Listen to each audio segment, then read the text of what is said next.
आज हम जानेंगे इंडियन कॉन्ट्रैक्ट एक्ट 1872 के बारे में।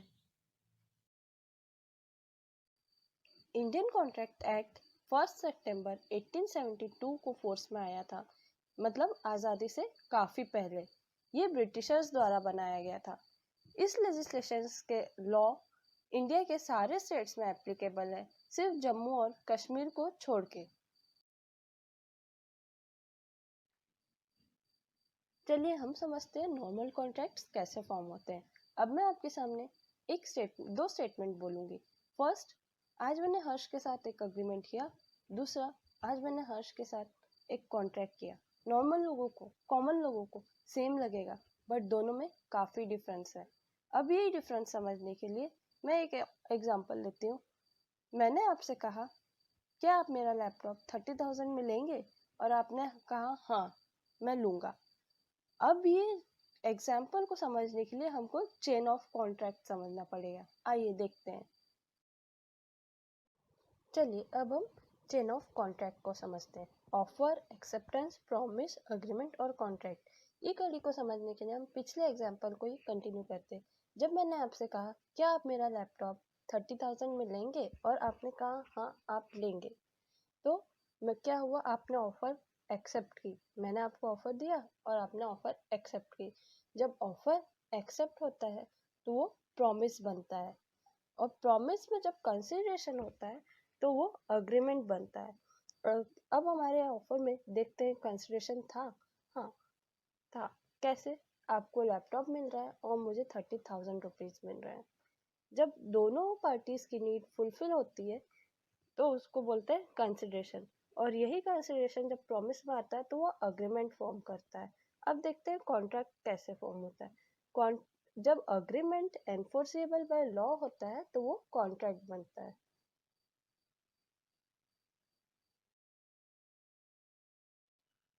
Proposal. According to Section 2, Subsection A of Indian Contract Act 1872, when any person to do anything or abstain from doing anything with a view to obtain them, we will say that a person is making a proposal। जब जब कोई इंसान आपको सामने से कुछ करने या ना करने का ऑफर देता है, उस और जिससे कुछ हमको ऑब्टेन होता है, मिलता है, उसको हम प्रपोजल कहते हैं।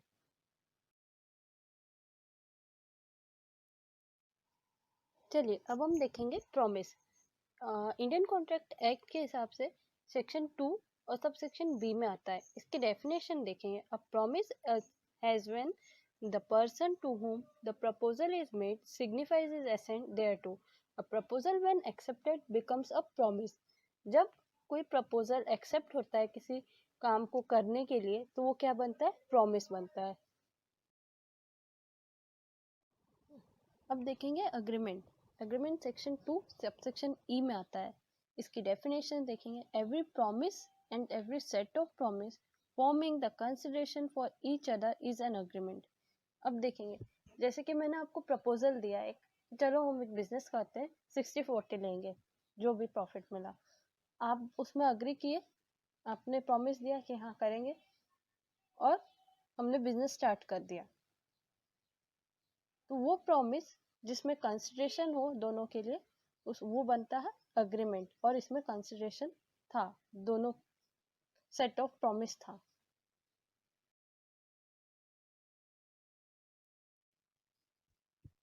चलिए अब देखेंगे इंडियन कॉन्ट्रैक्ट एक्ट के हिसाब से कॉन्ट्रैक्ट की डेफिनेशन। ये सेक्शन 2 सब सेक्शन एच में आता है। इसकी डेफिनेशन देखेंगे।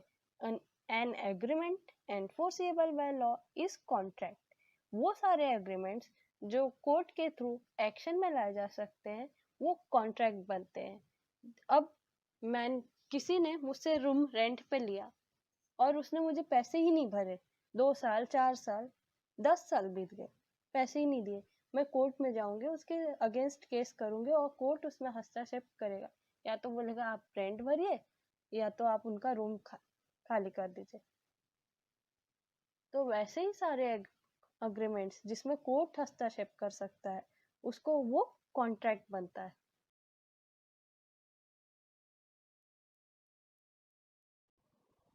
वैलिड कॉन्ट्रैक्ट रिटर्न होती है और एक्सप्रेस दोनों में होता है। दो पार्टीज होती है जो प्रोडक्ट और सर्विस प्रोवाइड करती है। इसमें 6 एसेंशियल एलिमेंट्स होते हैं जो कॉन्ट्रैक्ट को लीगल और वैलिड बनाता है।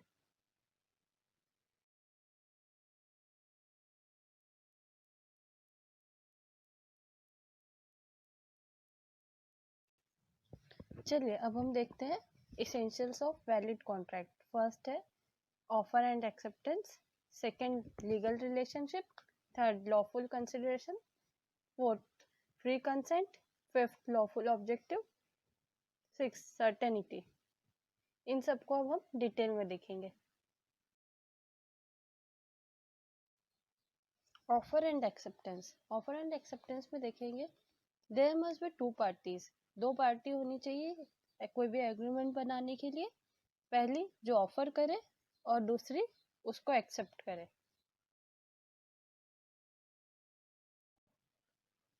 Legal relationship, the parties must have the intention to create a legal relationship between them। जो दोनों पार्टीज कॉन्ट्रैक्ट कर रही है उनको अपने बीच में लीगल रिलेशनशिप क्रिएट करना पड़ेगा। लीगल रिलेशनशिप मीन्स जिसमें कोर्ट और लॉ इंटरफेयर कर सके उनके कॉन्ट्रैक्ट के बारे में अग्रीमेंट में। ऐसे एन अग्रीमेंट ऑफ सोशल और domestic nature is not at all a contract.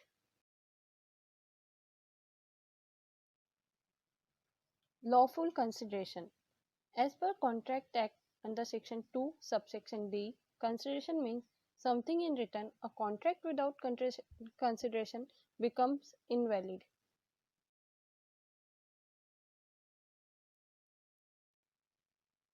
चलिए अब हम देखते हैं फ्री कंसेंट। ये सेक्शन 13 एंड 14 में आता है। फ्री कंसेंट मतलब जब दो पार्टीज सेम चीज में अग्री करते हैं, सेम थिंग में, सेम सेंस में और सेम टाइम पे। कंसेंट कब फ्री होता है? जब उसमें कोर्शन नहीं होता, अनड्यू इन्फ्लुएंस नहीं होता है, फ्रॉड नहीं होता है, मिसरिप्रेजेंटेशन नहीं होता है और कोई मिस्टेक्स नहीं होती है। कोर्शन मीन्स कोई भी चीज आपसे करवाना जो डरा धमका के हो। तो अगर आपसे कोई डरा धमका के आपको कोई चीज करा रहा है तो वो कंसेंट फ्री नहीं होगा। और फ्रॉड नहीं होना चाहिए। और मिसरिप्रेजेंटेशन, रिप्रेजेंट करते टाइम आपके साइड से क्लियर है बट आपने कोई भी चीज गलत कर दी हो तो वो कंसेंट फ्री नहीं कहलाएगा।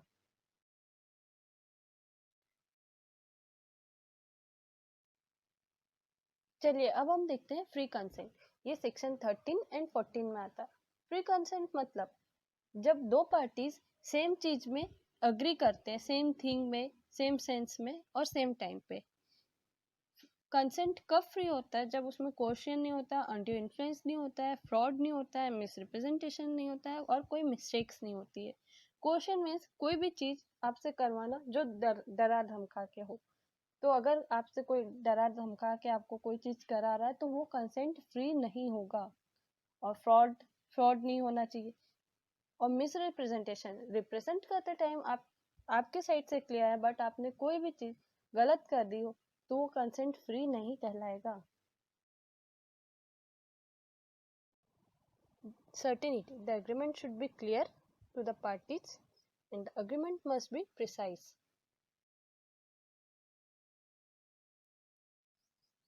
Thanks for watching this video. Please like, subscribe and share.